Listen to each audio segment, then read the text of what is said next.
Hi everyone. Thanks for joining us today for this UBC Master Physical Therapy info session. My name is Louis Douinard. I'm the admissions manager for the Department of Physical Therapy. Before we start, I'd like to acknowledge that I'm talking to you from my home on the traditional, ancestral, and unceded territories of the Musqueam, Squamish, and Tsleil-Waututh peoples. So participants will be muted during this presentation throughout. You'll have an opportunity to ask questions towards the end, but we'll do that through Slido. So you can essentially just type in your questions and everybody can see those on their screen, and then we'll just go one by one and answer your questions. Our faculty presenters today are Roland Fletcher. He's the academic education lead for the Victoria site, and Shona McLaren, she's the clinical education lead for the Victoria site as well.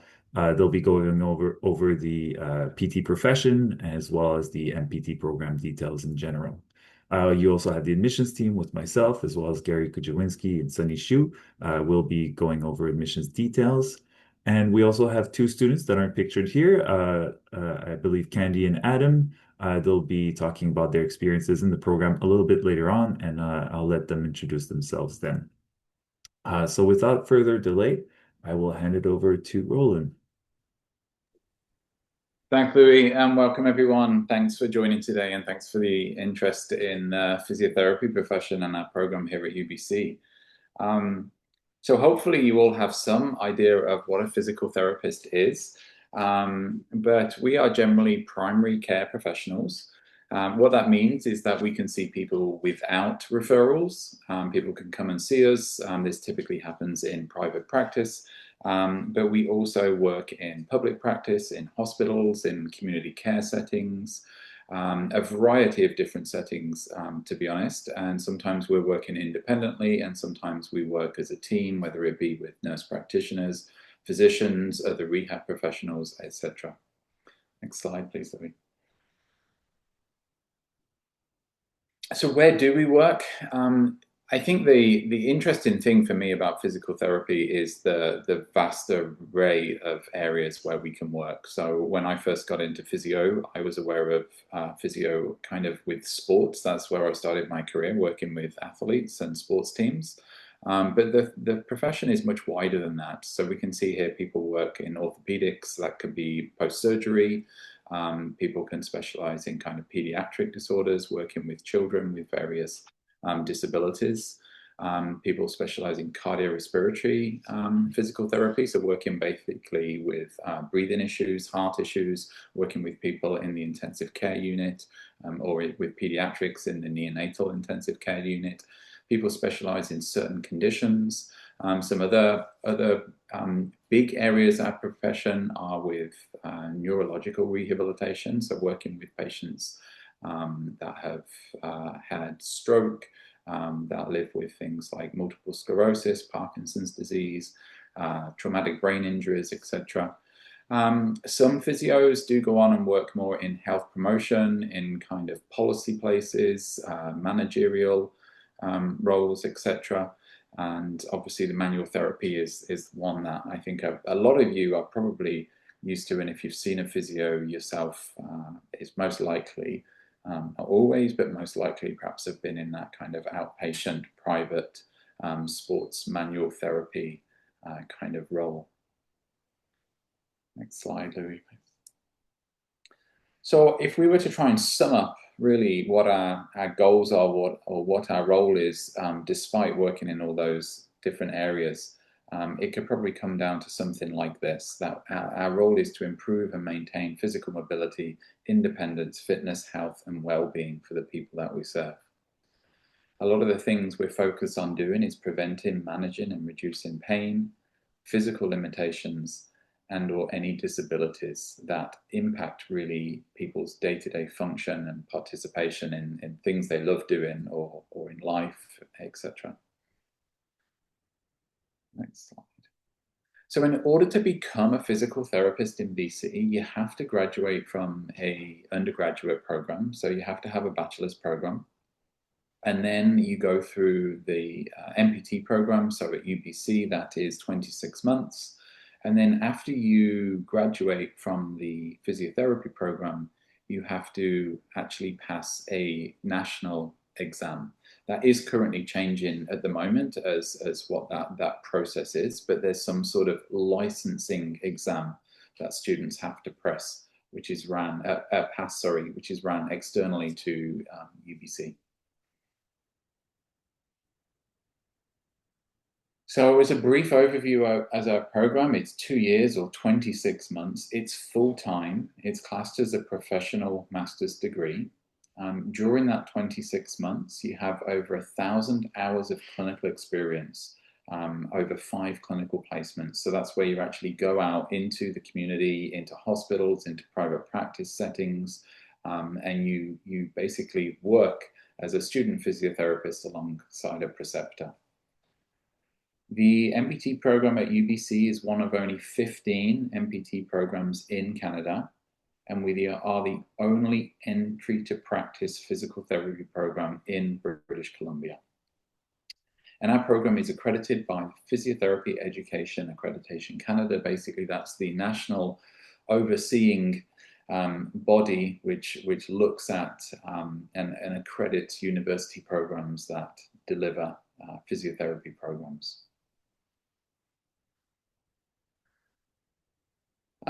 This slide really depicts how we lay out our physio program. I think the simplest way to think of it is that we constantly come back to core areas of our program. So, for example, you might learn about some entry to practice neurological diseases, processes, treatments, and then throughout the 26 months you will keep coming back to themes of that type of content that builds in intensity and in depth of teaching. And we do that across really our main 3 streams, which are musculoskeletal, neurological, cardiopulmonary. So you constantly keep coming back to these themes at a different level throughout the program. And then throughout the program, we weave in all the basic sciences, which help you understand some of the treatments, evidence-informed practice, and then some other key areas which are really important to practice as a physio, such as ethical decision-making, professionalism, critical thinking, and communication. And then the idea of our program is that after 26 months, you come out with these particular kind of skills or outcomes over on the right. So effective communicators, reflective practitioners, critical thinkers, etc., etc. Next slide, please, Louis. So this is a busy slide. This was from a couple of years ago, but it looks very much similar. This is an overview of what our program looks like over the 26 months. So the easiest thing to focus on first is the big green blocks. So what the big green blocks represent is when you're out in the community, really, on your clinical placements. And then when you're not on placement, you are essentially in class. So the big kind of white blocks there are really the in-class stuff. That's where you're, receiving lectures. It could be on basic pathophysiology. It includes lab time where you're working with instructors, learning new kind of hands-on skills, practicing communication, learning about ethical processes of physio, etc., etc. So you can see when students first come into the program, Block A and Block B are very classroom heavy, and then you start going out onto your placements in Block C, Block D, Block E, Block F, Block G, and then we have this interspaced time of coming back into the classroom, do some more learning, go back out on placement again, and put what you're learning in the classroom into practice in placement. Next slide, please. Oh, over to you, Shona. Thanks, Rolly. So I'm Shona. I'm one of the regional clinical education leads for the program. So I'm involved in organizing and coordinating and supporting students in their clinical education components of the curriculum. So those green blocks that you saw on the last slide. So the clinical placements experience is really part of the whole learning trajectory in the program and really gives students the opportunity to put to practice the things they've learned in the class. And it's not just around specific skills. It's offers kind of the clinical placements. We try to offer or provide a learning experience that gives you that breadth that you need to be an entry to practice clinician. So all those things that Rolly's spoken about in terms of the curriculum and building on those things that you start early in the program throughout. So it gives the clinical placements give you a variety of experience and breadth in your learning. And then the placements experiences are all across the province. So it gives you an opportunity to explore different areas of practice, different geographical areas. And then really that learning piece where you're able to apply that classroom learning and actually get out into practice with close supervision and mentorship that's sort of graduated as you move along to support you so that when you're finished in the program, you're sort of ready to make that transition into practice. So our program is distributed across 5 cohorts this coming year. So we have 4 sites across BC, and we'll have 143 seats total. So the Vancouver campus will now have 2 distinct cohorts, and we'll go through that a little more, I think, as the slides go on. So the unique thing about distributed learning is that all the students that are across the province learn at the same time, just at different locations. And so we do that through video conferencing. And then there is local sessions where we'll connect all as a group and then break into small groups locally. And so we are able to bring clinicians into the class to help with those pieces. And then we also do some learning synchronously. And then also there's some sort of online learning that you will do on your own. The benefit of this distributed learning is really that we can pull in perspectives from around the province.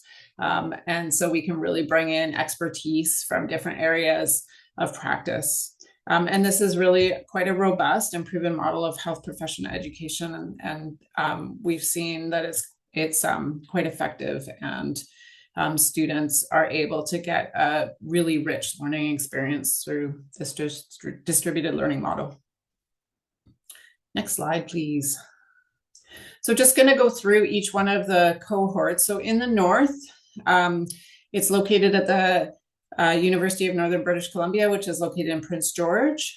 And this program was the first one that we expanded to, in part to address the significant shortage of PTs that work in northern and rural communities of BC. So really the focus in terms of the clinical placement aspect in the northern NPT North is in the Northern Health Authority and rural communities. So the majority of the clinical placements that students in this cohort have to do will be completed in either north or rural communities. With an aim, to increase the number of physios that we have working in northern and rural communities. Next slide. So in Vancouver, there will be 60 seats. And this cohort is located at UBC's Point Grey campus. These students will learn in communities across the province. So there are some expectations around doing placements outside of the Vancouver Coastal Health region for the Vancouver cohort. And again, we'll have the opportunity to experience diverse clinical settings in both sectors, both the public and private. Next slide. So this is a new cohort. Will be located at the Point Grey campus. It's the Interior Region Vancouver campus. So these students will be learning in the class in Vancouver with the other 60 students, but their focus for clinical placements will be in the Interior Health region. So that serves the Southern Interior region of BC, and we have a high demand for physical therapists in that region. And so these students will have to do the majority of their placements in that region. And then we have the Fraser Valley site, which is located near Surrey Memorial Hospital, and they will have 23 seats next year. So the majority of these students do their learning at the Surrey campus. There's, I think they do a little bit in their first year at the main Point Grey campus. Is that right, Rolly? Yeah, he's nodding his head at me. But otherwise, everything's done at the Surrey campus. And the focus for these students is on placements in the Fraser Health region. Again, this is the biggest health authority, the health authority with the largest population in BC, and there's a large demand for physical therapists. So this program is to try and address some of those shortages. And then finally, next slide. We have the MPT Victoria, which is where both Rolly and I are, and we have 20 seats here. Our learning site is at the Vancouver Island Technology Park, but we do as well have some learning that happens at the UVic campus for certain activities. And the focus on placements for this cohort is in the Island Health region, which kind of extends all of Vancouver Island and the Gulf Islands, and some of the Indigenous communities north of Powell River. Thanks, next slide. Yeah, and then one other program to note is the MPT PhD stream. So this stream is only offered to MPT students. So if you're interested in this, you first apply to the MPT program, and then you would complete a separate application for the PhD program, which is through our Rehab Science stream or program. And this, so with this stream, you start in you do your first 2 years in the MPT program, and then that final placement can be part of your PhD program. So then you would do your PhD after completing the MPT. And this is really to integrate the clinical and research learning. Next slide. So things we know about MPT students is they come from a variety of backgrounds and life experiences, and are really representative of our whole province. So we've got lots of diversity in our province, and the students that we have in our program representative of that diversity. We also know that our physiotherapy students are hardworking. They're really dedicated and keen to become physios and work really hard. And it's quite an intense program, but it can be quite rewarding. We'll hear from our students in a minute. And then next slide. And then you'll see lots of opportunities upon graduation. So, this program gets you to a certain level, which we call entry to practice. So when you graduate, you're ready to enter practice, but with our profession, there's lifelong learning that goes on. So you will need to continue to become educated in whatever practice area you choose. There's lots of opportunities to do that. There's opportunities to participate in research, to get involved in health policy. There's jobs for physios all over the world. One thing that I've always really appreciated about this profession is the flexibility. So you can have flexible work times, and there really is an abundance of job opportunities in all kinds of sectors and contexts within healthcare. So yeah, I'm gonna go to the next slide and pass it over to Candy, who's gonna introduce herself. Hi everyone, my name is Candy and I am currently a second-year student in the UBC MPT program. I think I have kind of an unconventional journey to getting into the program. I graduated from UBC in 2019 and I majored in English literature. So that is usually a shock to some people, but I was personal training quite a bit at the time, and I wanted to learn a little bit more about working with people with disabilities and different ages and just people of all types of abilities. So in 2020, I actually went back to school and I did a rehab assistant program.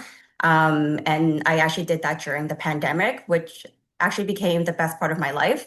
I got really into public practice, and from there, I decided I wanted to become a physical therapist. So I did all of my prerequisites in the years following that, and a lot of volunteering as well. And luckily in 2024, I finally got in. I would say my first year has been one of the best years of my entire life. I've met a lot of close friends in the program, and I mean, I'm just finally learning all of the things that I've always wanted to learn, and it's been really great. Um, so yeah, I mean, everything I said, it really matches up with this slide. So yeah, I mean, I've been more social than I ever been in my entire life. So I would definitely say this is a life-changing experience for me. Thanks, Katie. I see Adam is on the call as well. So, oh, Yeah. Hi, everyone. My name's Adam. I'm also a second year student like Candy. We're both in the Vancouver cohort. I also, like Candy, did not do kinesiology. I actually did my undergraduate degree at the University of Waterloo in engineering. So a bit of an unconventional path as well.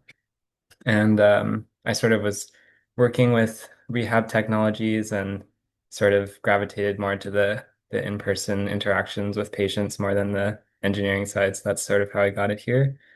And yeah, like Candy, it's a really great, place to meet friends. We're all very close in our cohort, and there's lots of chances to meet people who are, into the same profession and social things as you. So yeah, I guess that's sort of it about me, but happy to answer questions about that as well. Awesome. Thank you both very much for sharing your experiences with us. And it's really cool to see people also coming from different backgrounds like English and engineering. And I'm sure people will have questions about that later on. Um, I do want to quickly plug these little QR codes, images later on. If you want to come back to that, we have a bunch of other testimonials that we have on our website about students. So if you're interested about learning about the student experience, we have a bunch of little short videos on our website that you can access through this. So moving on to admissions, this is a quick overview of the overall process. So starting in October, as of October 1st, our applications are open.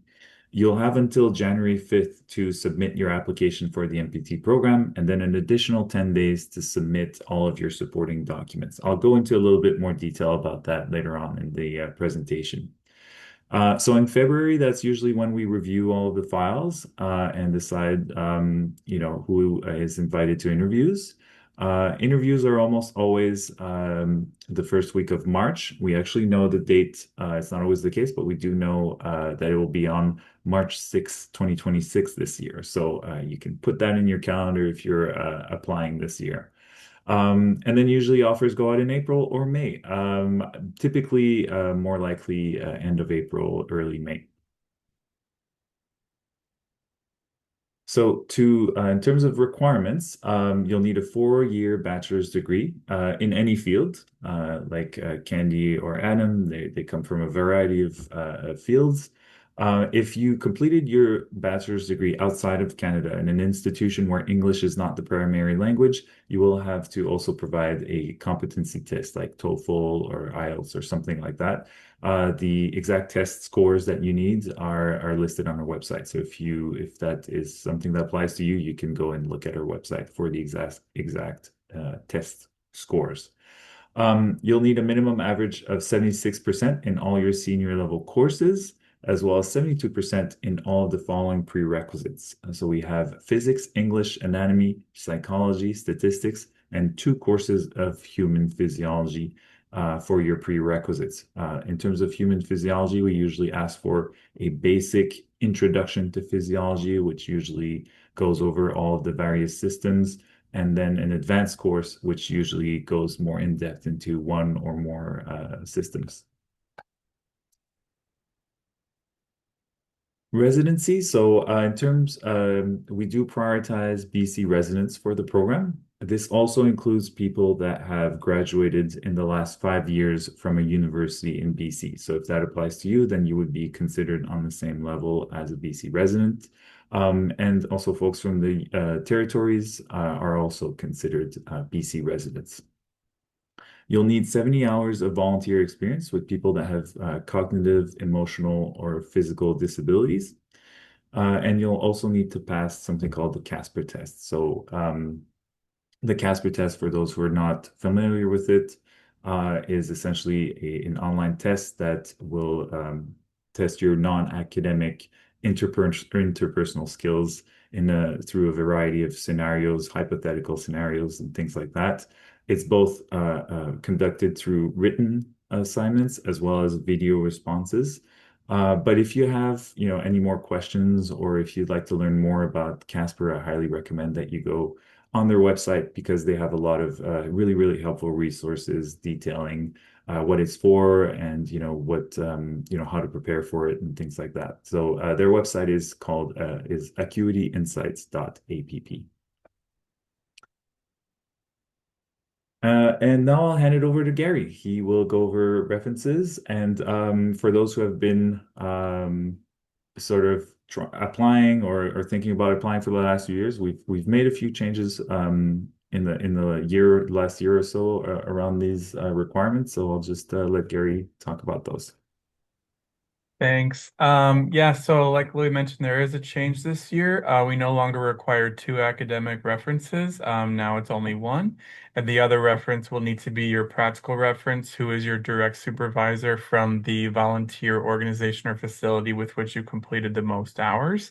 If you have a max of two, again, it's fine to pick if the number of hours between the two is roughly the same. But if you have significant more hours, with one organization over the other, then you would want to pick the supervisor from the one with the most. We do encourage applicants to submit their applications earlier, because it is noted within the application portal itself, but they will not get any alerts to submit any materials electronically until the applicant has officially submitted their online application. So do be mindful of that. One thing to also mention that the application portal will also provide more detail is that once you submit your application, you can still upload documents, which is why we have two separate deadlines. But your responses to all the required fields would essentially become read-only, so you want to make sure that they're to your liking before you actually submit it. Additionally, you do not, like I said, you don't have to have all your documents uploaded to the application in order to submit it. But something like this noted here, the supplemental application form, is something you can attach to a submitted application up until the documentation deadline of January 15th. Within that form, you're going to find the prerequisite info, which is where you list all the course codes and grades as found on your official transcripts, based on how you performed in those prerequisite courses. You'll also provide information about your volunteer slash paid work experience to fulfill the 70 minimum hours. And then lastly, there is a written response question within the supplemental application form as well. Great. Thanks, Gary. So I'll move on to site preference. So as Shona mentioned earlier, we now have 5 cohorts across 4 sites, and you will, of course, need to rank where you would like to study during the application. So that's very important to do. If you would like to apply for the MPT North cohort in Prince George, you will have to submit an additional form along with your application that's available on our website. If ever for some reason you know that you really, really can't go to one of the 4 locations, like let's say Victoria or something, then you can mark it as no interest, and we will not consider you for those cohorts if you were to be offered a seat in the program. So it's also worth noting that site preferences don't impact your application. You apply to the MPT program first, and then you go through the application, you go through the interview, and then if you are to be offered a seat, then we would try our best to give it to your number 1 preference. I would say each year about 80 to 85% of our students get their first preference. So it's quite high. Most of our students are able to be admitted to their site, their number 1 site.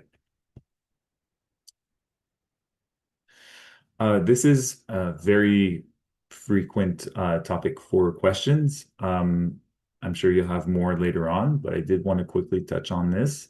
So The way that we calculate your MPT GPA is that we use your last 30 credits of upper level courses plus your prerequisites. And that combined is our MPT GPA.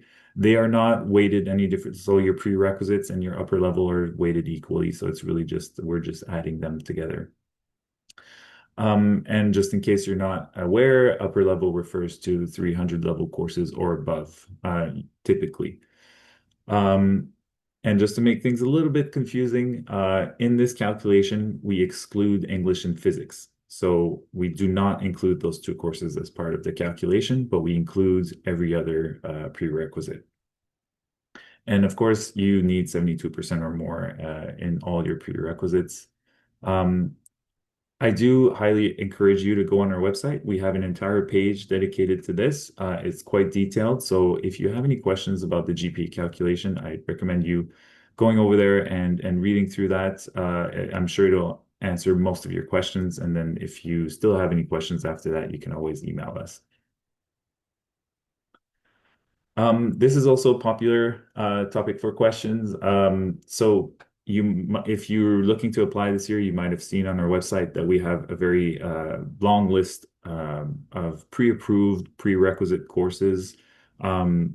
If the course that you would like to use for your prerequisites is not already listed on our website, then what you would have to do is go on the BC Transfer Guide and check if your course is equivalent to another course that is on our website that is approved. So if that's the case, then you can just go ahead and use that course as part of your application. If the course that you would like to use is not on our website and is not on the BC Transfer Guide, then you can submit a course review form. And what we do then is you submit your course review along with the syllabus for that course, and we have some of our faculties review those courses, and then they can decide if it's acceptable for the prerequisite requirements. As I mentioned earlier, our MMIs this year are on March 6, 2026. So MMI stands for multi-mini interviews. It's our interview process for the program, as well as many health sciences programs across Canada and the US.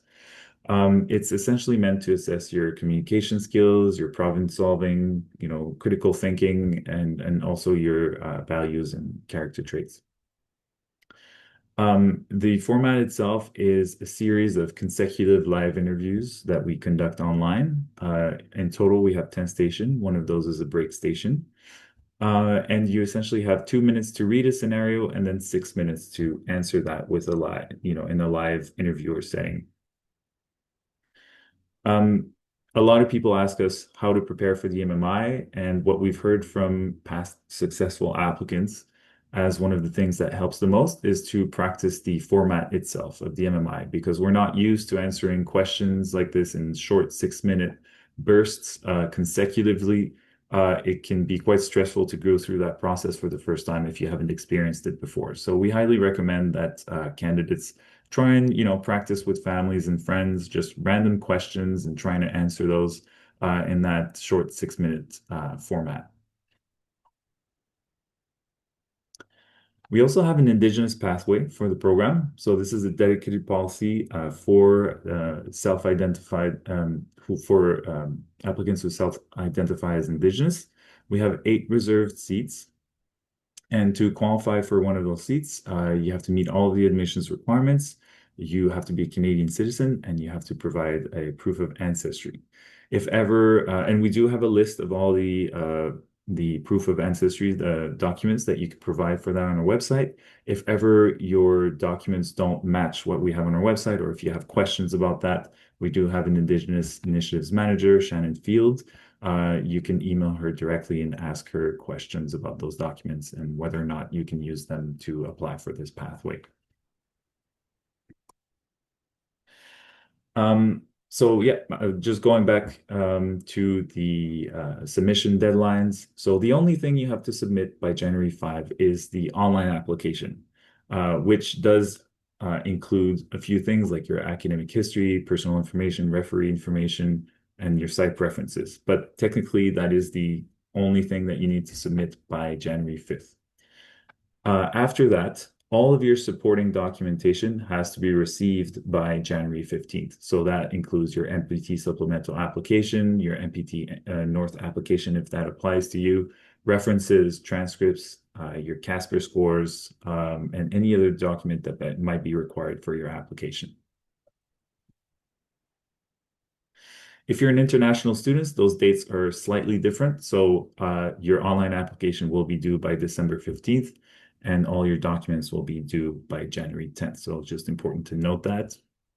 And of course, as I mentioned earlier, proof of English proficiency is needed if your degree was taken outside of Canada in an institution where it was not taught in English. And it's also important to note that for international students, you usually have to get all of your prerequisites reviewed because they're just not usually on our pre-approved page, and the BC Transfer Guide doesn't really cover international courses. So it's just, it can be quite a process to have all of your prerequisites reviewed. So I just want to note that to make sure that if it applies to you, you should be starting that process early. And I also wanted to add that we have something called Physio Refresh, which is a bridging program for internationally educated physical therapists, just in case this applies to somebody joining us today. So if you were educated outside of Canada and you are licensed or a licensed physical therapist outside of Canada and would like to practice in Canada, we do have a program that helps you study for the exam needed to be a licensed physical therapist here.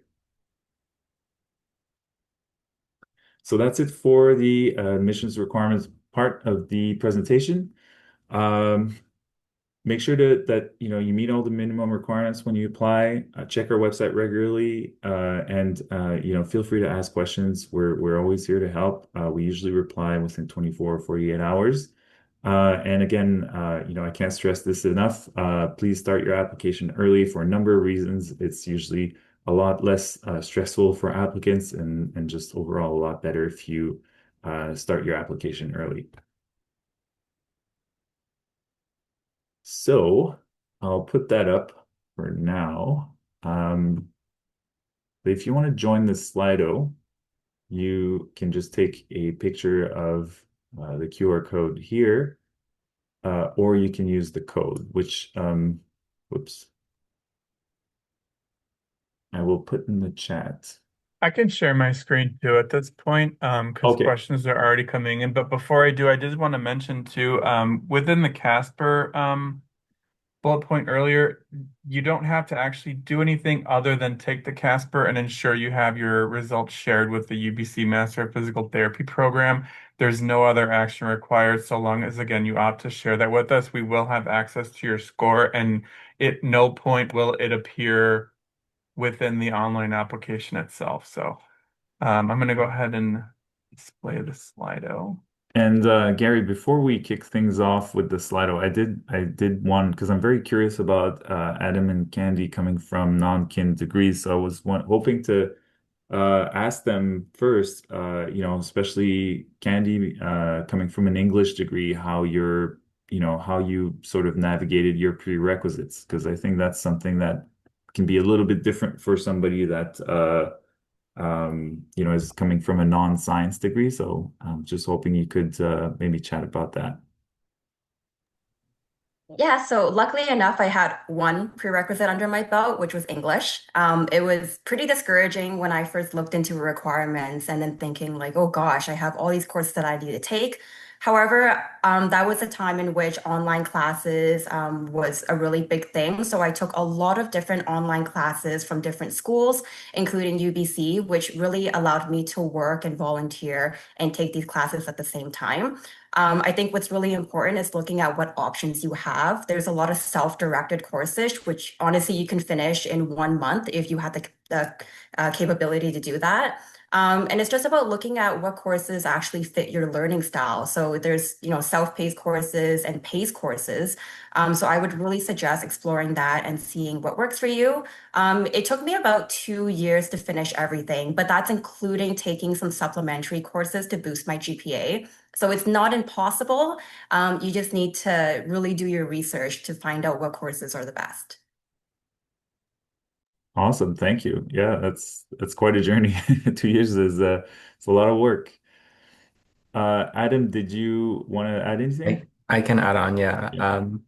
I also didn't have, I think I had one or two of the prereqs in my degree, so I had to take a lot of extra courses, and I had to overload two of my terms, which, is a pretty big time commitment. So I would say like if you're thinking about physio and you're like in your second year or third year and you're not coming from kin, like really try and plan out those courses because I had to overload courses in like third year and fourth year.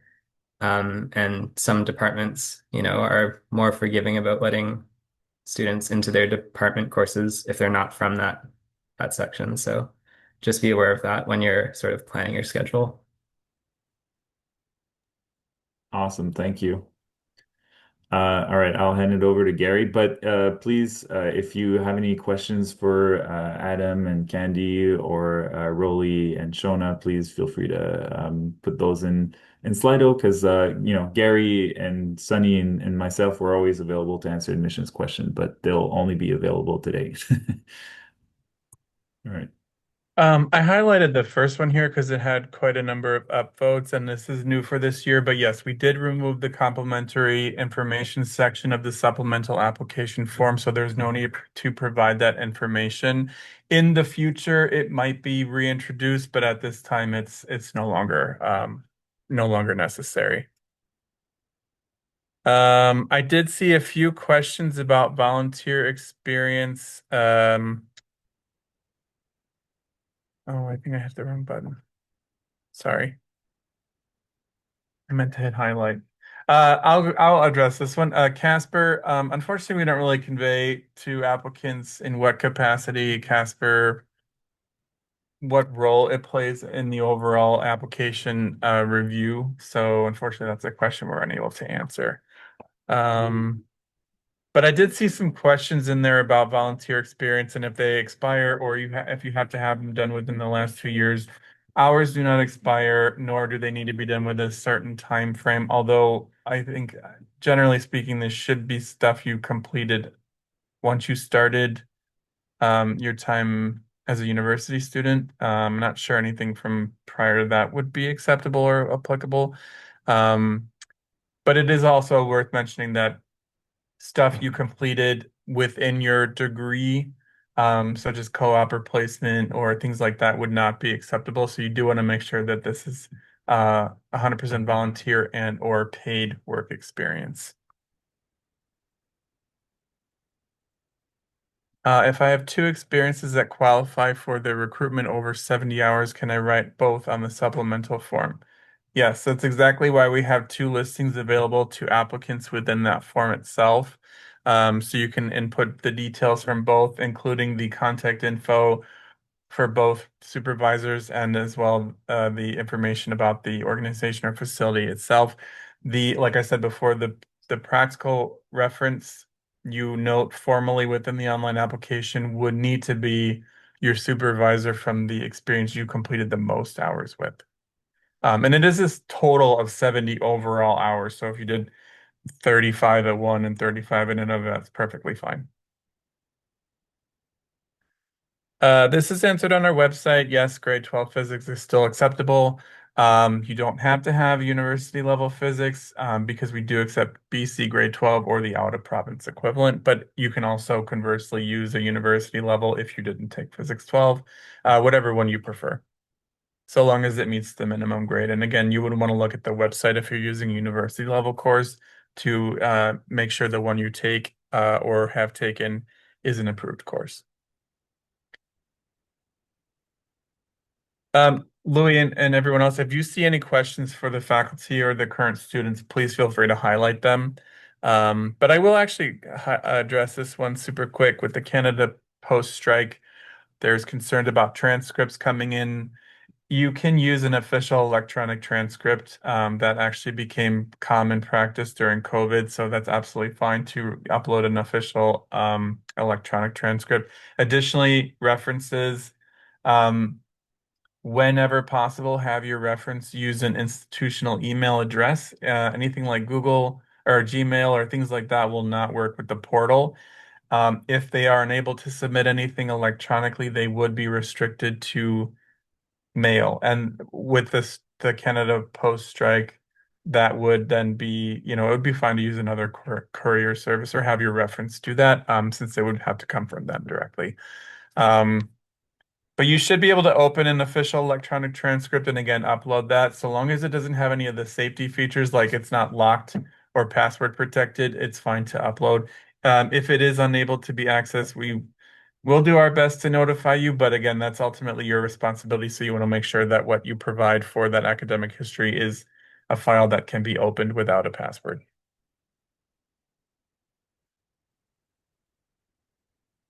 I'm gonna kind of address this one since we get a lot of questions about this generally, but like I said previously, when you're applying, you input your practical and academic reference contact info. Again, use an institutional email address whenever possible.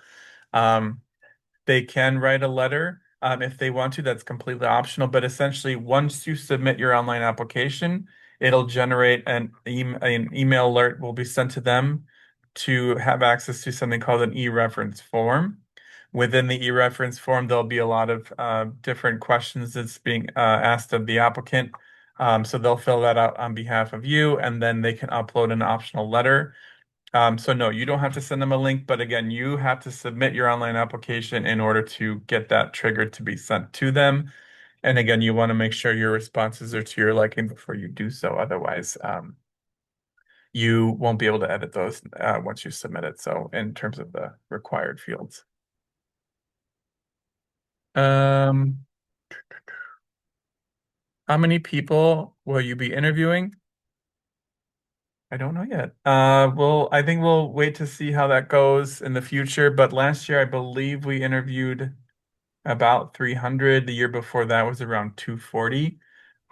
So ideally, we'll probably be somewhere in that range again this year. But again, we won't know until later.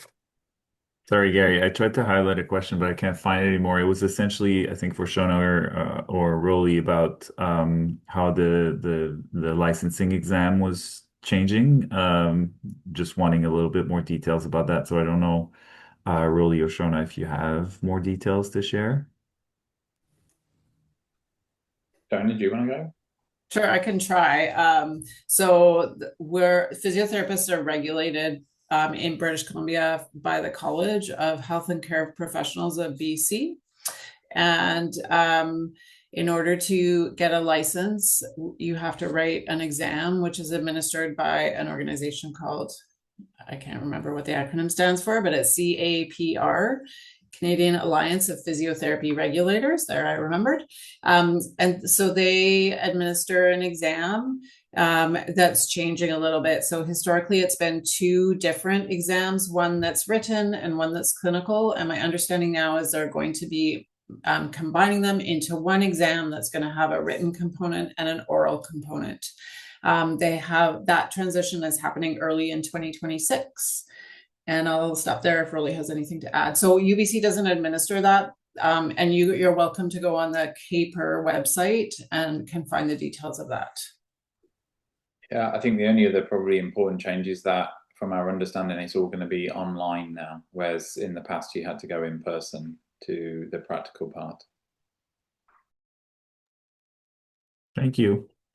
I highlighted another one there, maybe for our students. I'm not sure if you applied to other programs in Canada, but did you ever, did you consider other programs, or why did you choose UBC? Yeah, I can answer that a little bit. I applied to a couple other programs, and the main reason I chose to come to UBC is because I'm from like the Greater Vancouver area originally, so I wanted to be a bit closer to home, and because for each school, like your placements are going to be like close to that school. So for example, like if you go to like Western University, your placements, from my understanding, their catchment is like near London, Waterloo area. So you have to be willing to do your placements in that region. So because I wanted to come back to BC and practice in BC eventually, I wanted to stay in BC for my schooling. And then another thing is that the tuition at UBC was also quite a bit cheaper than some of the other schools.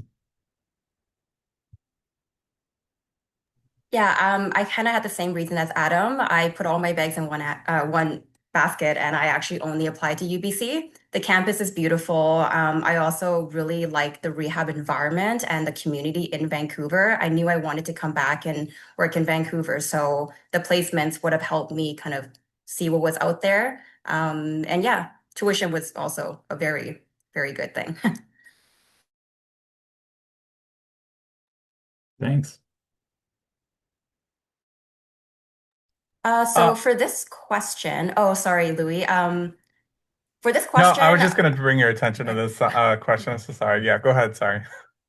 so I will highlight a few schools. UBC themselves also have a really good programs online. Some of the courses like ADHE, which I think is adult learning, is really good if you want some supplementary courses. But in terms of prerequisites, Athabasca University, Queen's University, and Thompson Rivers University have really good online programs, and they also have a lot of the prerequisite courses that you will need to take. The biggest thing for me was that Athabasca didn't require any prerequisites. So for physics, I never took physics in high school, and I know that is a big prerequisite for a lot of courses that are for university physics. It was really hard for me because it was self-directed, but it was not impossible. So I highly recommend checking those out. And yeah, Thompson Rivers also has a really good stats course.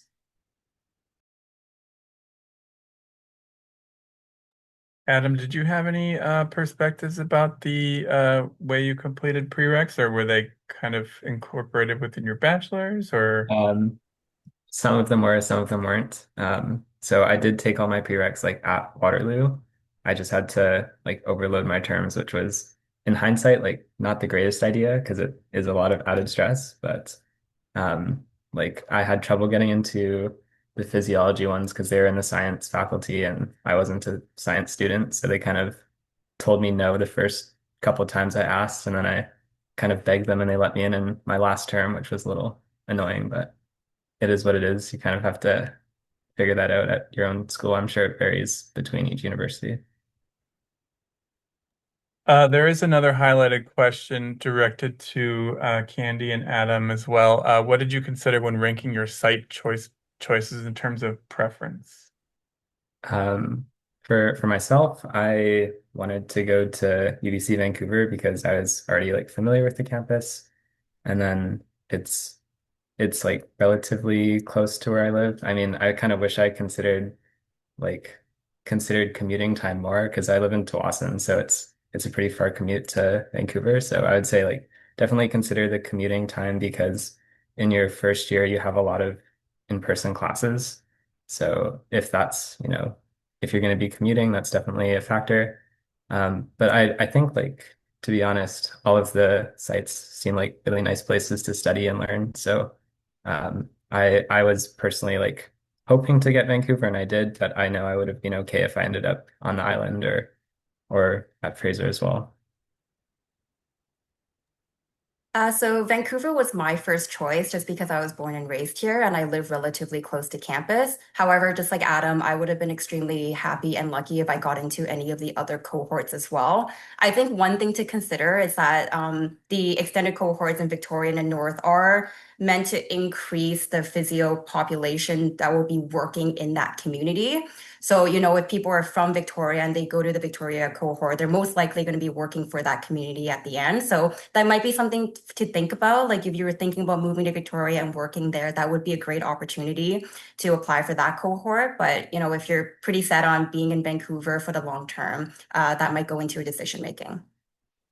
Yeah, and I guess the other thing is like, as I'm sure you guys are aware, like applying to physio is pretty stressful and you don't know if you're even going to get in. So for me, when I got an admissions offer, I was like, oh, like I don't really care where it is. Like I'm just happy to be here. So yeah. Thank you so much. I got a couple of upvoted questions here. First one about biomechanics instead of as a physics prerequisite. So unfortunately, this type of thing is set by the admissions committee, and the rationale for that is based on the content covered in physics courses compared to biomechanics. And so that's just what they have confirmed they prefer. So unfortunately, any course that is biomechanics would not be considered to have fulfilled the physics prerequisite.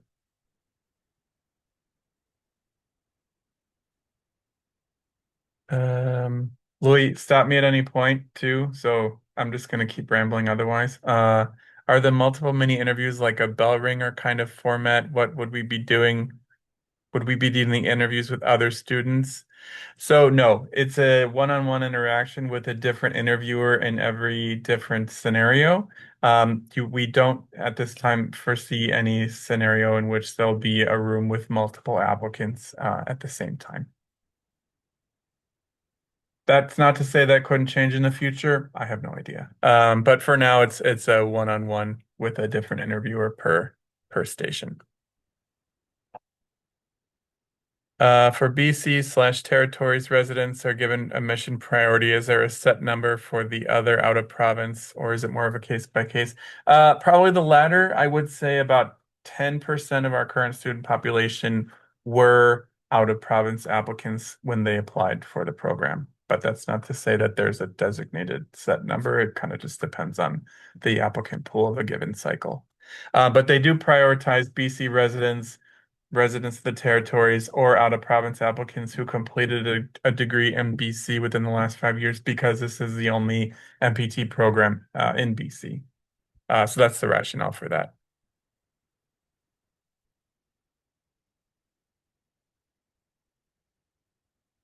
A lot of questions about the complementary information, but we kind of already addressed that.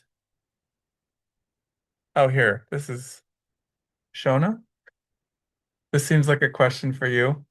That does seem like a perfect question. So yeah, on Vancouver Island, the students who learn at our Victoria site need to complete the majority of their placements on Vancouver Island. So that's not necessarily only in Victoria, it's up and down the whole island region. So that includes Port Alberni, Tofino, Port Hardy, Port McNeill, and so on. In terms of the short-term accommodation, that's one thing that UBC does not do. So it's the responsibility of the student to find accommodation for placements. And the reality is that most of you will have to move for at least one of your placement experiences and live elsewhere. There is a great community of students from across the province who do a lot of sharing in terms of accommodation, and there are some other sort of strategies that students have. There are also some there is a small amount of funding that it becomes available based on where your placement is, and so you'll learn all about that once you're in the program, but it's not something that you should expect or rely on for any placement. I don't know if Candy or Adam want to add to that at all. Yeah, I can add on that. Yeah, I would say generally, no, you won't have help finding short-term accommodation. I think there was one or two placements last time in Haida Gwaii that they provided accommodation. And that was like definitely the exception. I know for my next placement, I was really worried about that because I got unmatched and I ended up in a Soyuz where I don't know anyone who can provide me accommodation. But if you reach out to your preceptors, a lot of them will have like resources that they can share with you to help you find accommodation. It's not guaranteed, but my preceptor was like very kind and was helping me look for a place to live. So it's not like it is definitely a concern, and it is a worry if you like have to pay double rent. But yeah, most people will probably have to move and pay double rent at some point, which is unfortunately the way it seems to be.